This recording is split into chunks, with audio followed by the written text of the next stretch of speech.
Glimmer 1.2. My eyes were still fluttering open as I groggily fumbled for my alarm, shaking myself out of slumber. Run. Yes. Good. I gracelessly fell out of bed and stumbled over to my desk. As I opened the drawer, I screwed my eyes closed and opened them again to clear away the fog. The 3 rings of power glinted in the half-light, shining like stars before me. Naria, I now knew. It was time to try one of the other 2. Nenya, I decided, running my fingertips along the mithril and diamond band. This ring would have the power to protect, preserve, and conceal, as well as defend its wearer from most masters. I slipped Nenya onto the index finger of my left hand and immediately felt refreshed, as if I had just bathed in and drank from a cool mountain stream. Clearest water ran through me, rushing through my bloodstream, cleansing, purifying, and fortifying. Nenya, the ring of water, a smile spread across my face.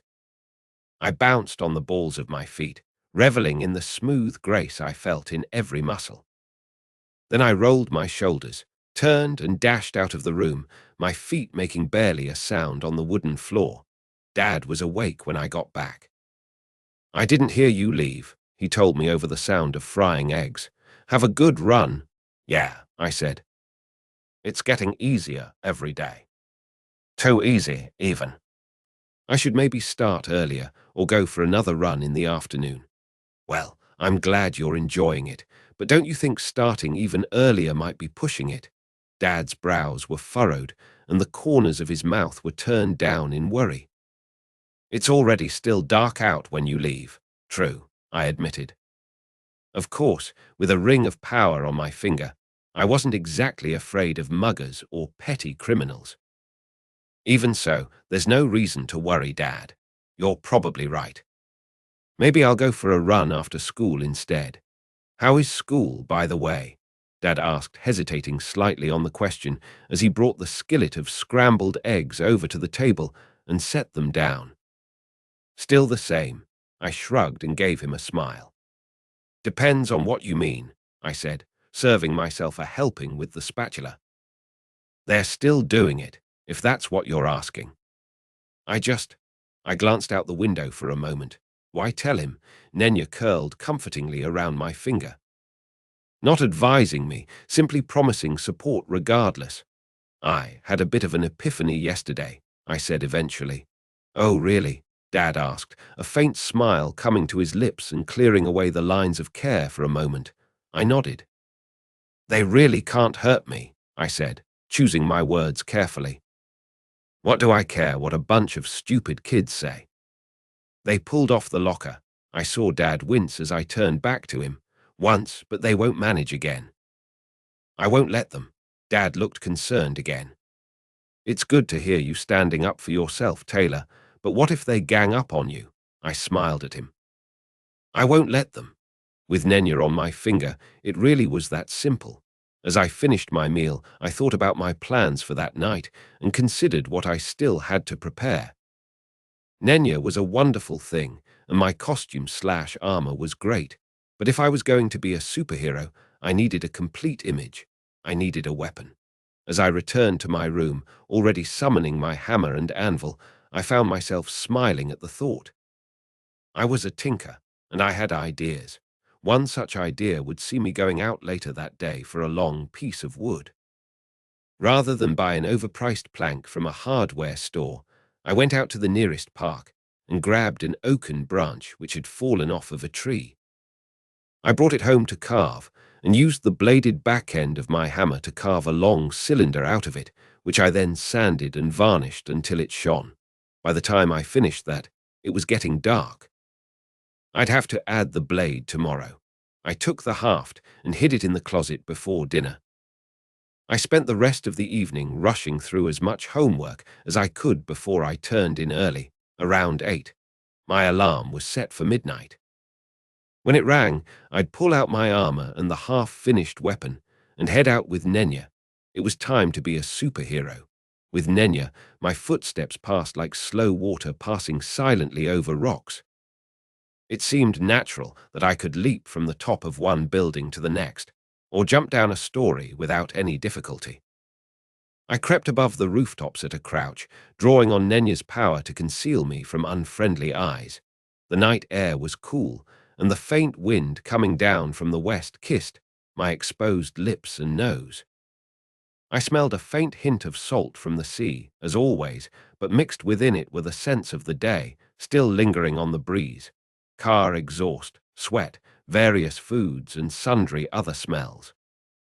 Nenya delivered these and other sensations to me with a clarity unmatched, save by the piercing light of the stars overhead.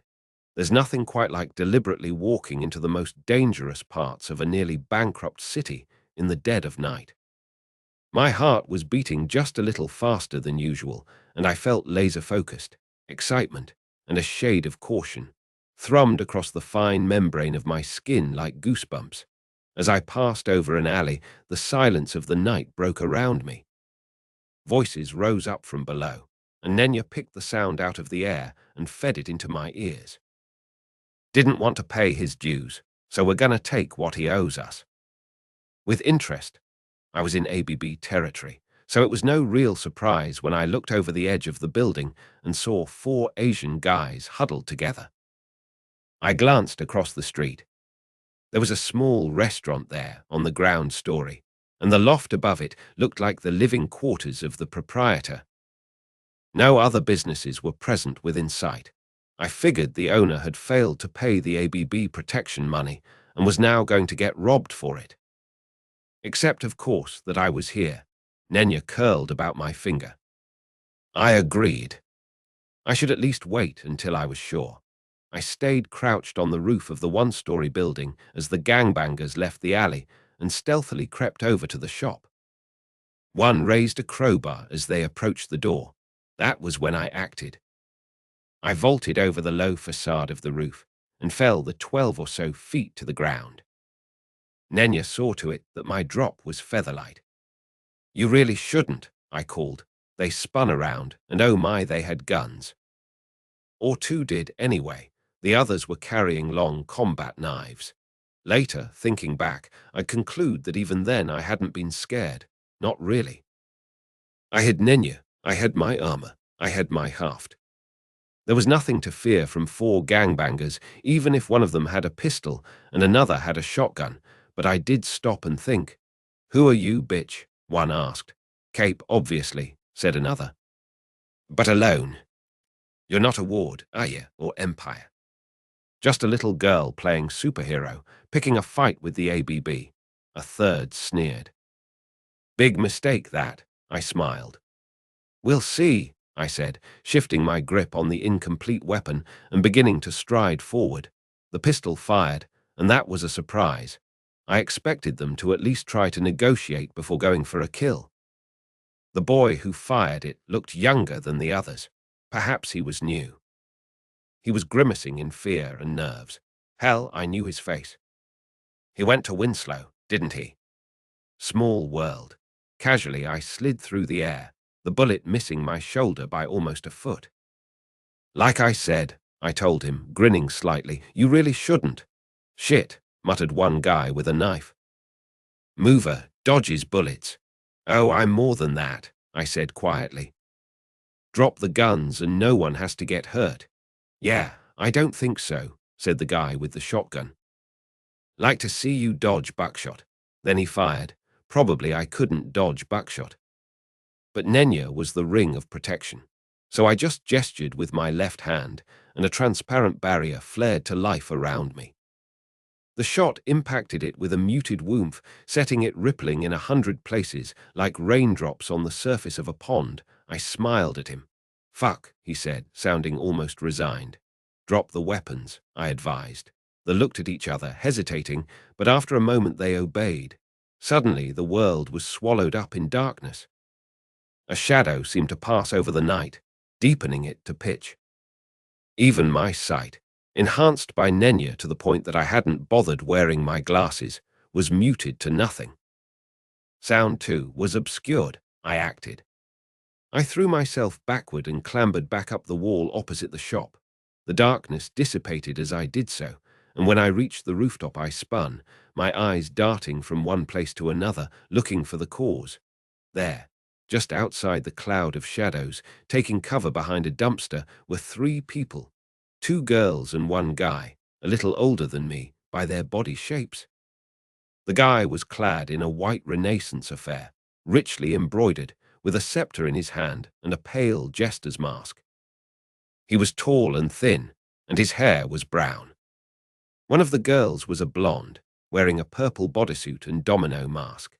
The other, with auburn hair, was wearing only a t-shirt and jeans, and a dog-shaped mask I recognized from the local dollar store, since she was astride one of three truly massive monstrosities, though I somehow doubted she was harmless.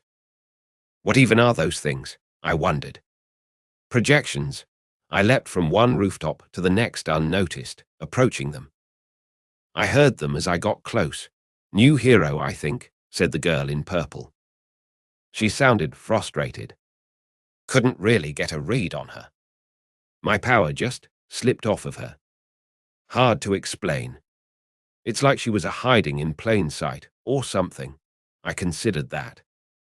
This girl clearly had some kind of thinker ability which should have given her information on me, but Nenya's concealment had protected me, something to consider.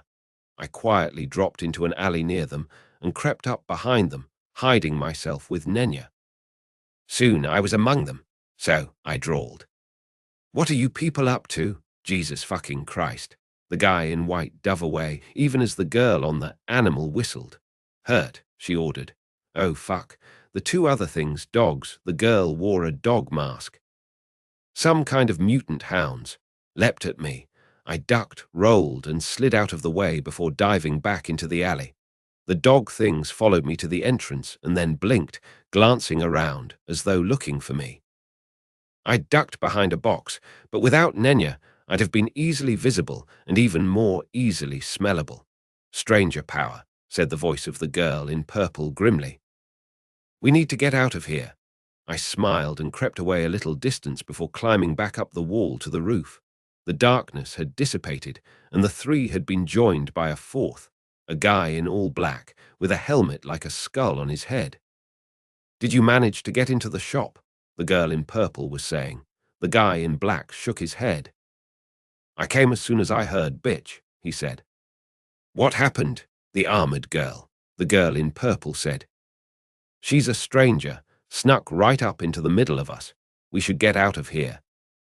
What happened to the gangbangers? Knocked them out and left them there, the guy in black said. Sure we can't make it into the shop, Gru, the girl in purple said darkly. I can't get a read on this girl. All we know is that she took exception to their shoplifting. Do you want to get into a fight with an unknown cape, who, in case you missed it, is immune to my powers? No, admitted the guy in black, Gru apparently. Okay, Tattletale, we'll do it your way. Let's go. Soon all four were astride the dog monsters and galloping away. I let them go. I didn't like my odds against four supervillains, even people small time enough that my cursory research hadn't turned them up, and returned to the gangbangers. As Gru had said, they were out cold in a head outside the shop door, their weapons in a pile beside them. I quickly unloaded the ammunition from each weapon and then considered the four men. I need a phone. How was I supposed to call 911 without one? After all, oh well. I had alternatives. I fished in the guy's pockets until I found a phone and dialed. 911, what is your emergency? A businesslike woman's voice said over the line. I began and paused. There was a word on the tip of my tongue, but I wasn't sure why. After a moment, I shrugged and went with it. I'm Anita, I said, and the name felt right. I've got 4 ABB gangbangers out in front of. I glanced at the store's hanging sign. Toshi's Noodle House on Westbrook Avenue. They're unconscious, and I've removed the ammo from their guns. Can I get a pickup? There was silence. Anita, you said, the responder asked. Is that a Cape name? I smiled. Yeah, I said. You won't have heard of me. I'm new. All right, said the responder. Procedure with a Cape's involvement. is to send a Protectorate member with the PRT. I'll send them your way. Thank you. I hung up, tossed the phone back onto its owner's prone body, and settled down to wait.